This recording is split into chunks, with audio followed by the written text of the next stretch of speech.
Bien-aimés dans le Seigneur, Shalom. Nous voici au début d'une nouvelle semaine de travail, et aussi au début d'un nouveau mois, le mois de juin, le 6e mois. Et aujourd'hui, nous sommes le lundi 1er juin 2020. Donc, nous commençons le mois de juin, ce lundi, et nous allons lire la parole de Dieu pour notre méditation de ce jour. Nous lirons dans Colossiens chapitre 4, juste un verset, le verset 2. Colossiens chapitre 4, verset 2, voici ce que déclarent les Écritures. Nous lisons dans la version Louis II. Persévérez dans la prière, veillez-y avec action de grâce. Bien-aimés dans le Seigneur, le thème de ce matin, c'est la prière efficace. La prière efficace. Bien-aimés, dans la vie, il ne suffit pas seulement de prier, mais encore faut-il que notre prière soit efficace, que la prière puisse atteindre ses objectifs. Et depuis la création, l'homme prie, l'homme est en contact avec Dieu. Depuis le jardin d'Éden, l'homme parle à Dieu. Et il y a eu le temps où la prière était des sacrifices qu'on donnait au Seigneur.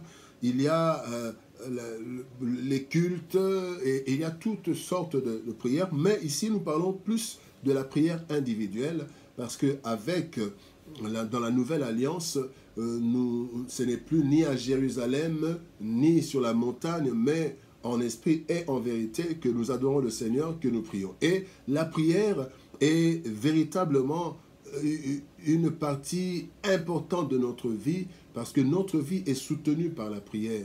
De la même façon que nous devons manger chaque jour et régulièrement, nous mangeons en principe un corps normal doit manger entre 3 et 5 fois la journée.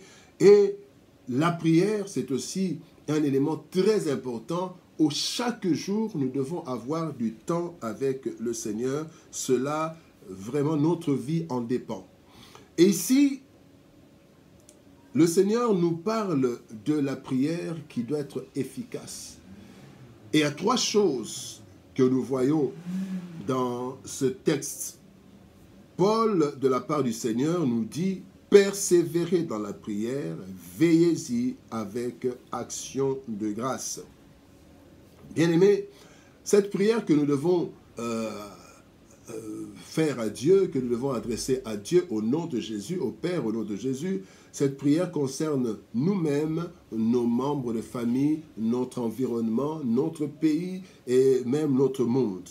Mais alors, qu'est-ce que le Seigneur nous demande? D'abord, c'est la persévérance. La Bible dit persévérer dans la prière. Nous devons persévérer dans la prière. Vous savez, il y a des personnes qui ne prient que quand il y a un problème, mais quand il n'y a pas de problème, nous ne prions pas. Non, nous devons persévérer dans la prière. La prière doit devenir véritablement un élément de notre vie, doit devenir un programme qui entre dans notre agenda de chaque jour. Nous avons généralement le temps pour dormir. Nous avons un temps pour le travail, nous avons un temps pour manger, un temps pour se reposer. Mais nous devons, dans notre agenda, dans notre programme de la journée, nous devons aussi avoir le temps de la prière. Le temps de la prière est très important, le temps de dialogue avec celui qui nous a créés et celui qui nous maintient en vie. Donc la persévérance. La Bible nous dit dans Jacques chapitre 5, verset 17, « Élie était un homme de la même nature que nous. Mais il a prié avec instance et pour qu'il ne plût point. Et pendant 3 ans et 6 mois, il n'y a pas eu de pluie en Israël parce que Élie avait prié avec instance.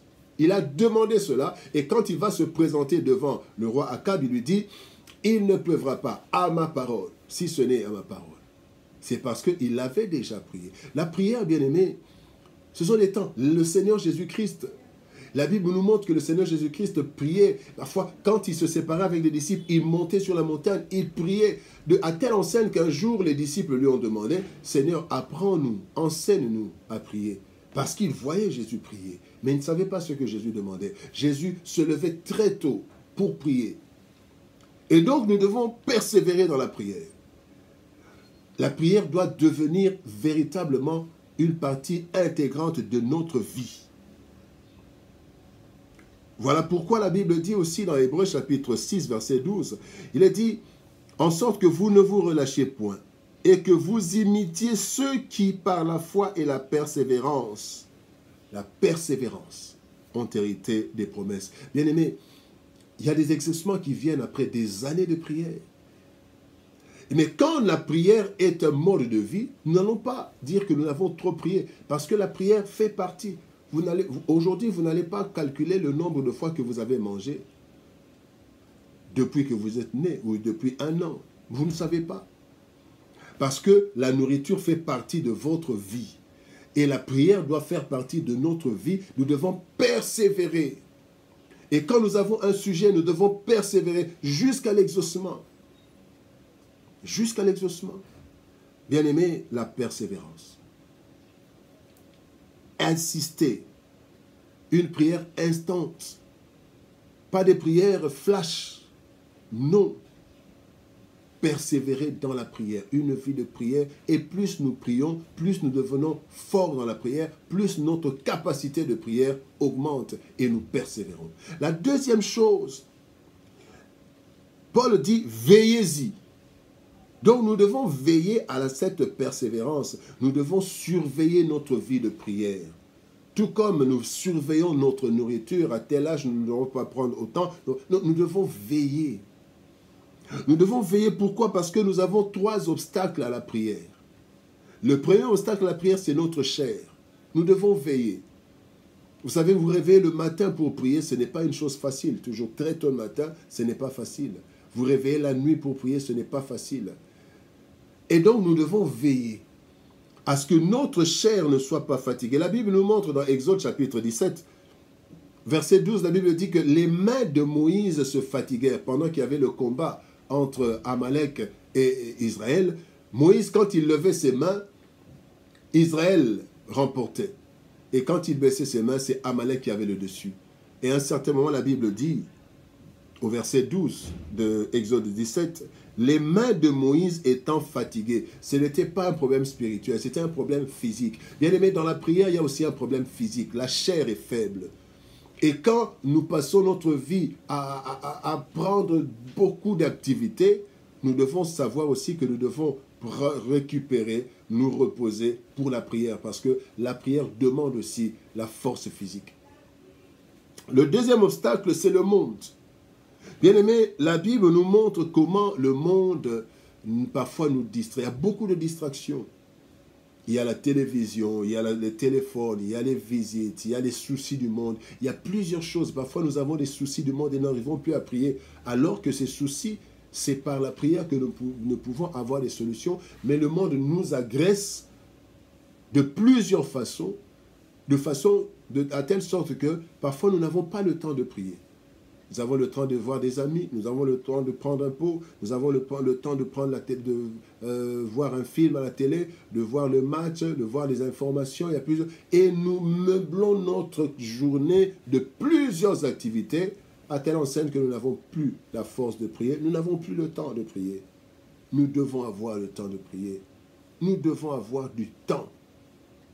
Tout dépend de notre... par exemple, maintenant, pendant le temps de confinement, le Seigneur nous donne beaucoup de temps pour prier.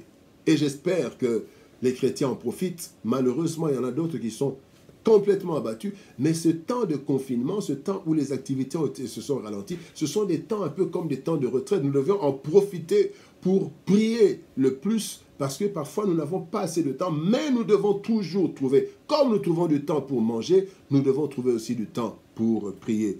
Mais le monde ne nous laissera pas toujours. Et le troisième obstacle, c'est le diable. Éphésiens chapitre 6, verset 12, nous dit que nous n'avons pas à lutter contre la chair et le sang, mais contre les principautés, contre les dominations, contre les autorités, contre plusieurs choses. Et le diable, parfois aussi, il y a des distractions qui viennent du diable. Il y a des distractions, il y a des fatigues qui viennent du diable. Et nous devons lutter. Et veiller, parce que quand notre prière n'est pas persévérante, cette prière ne sera pas efficace. Et enfin, la troisième chose, ce sont les actions de grâce. Savoir dire merci à Dieu.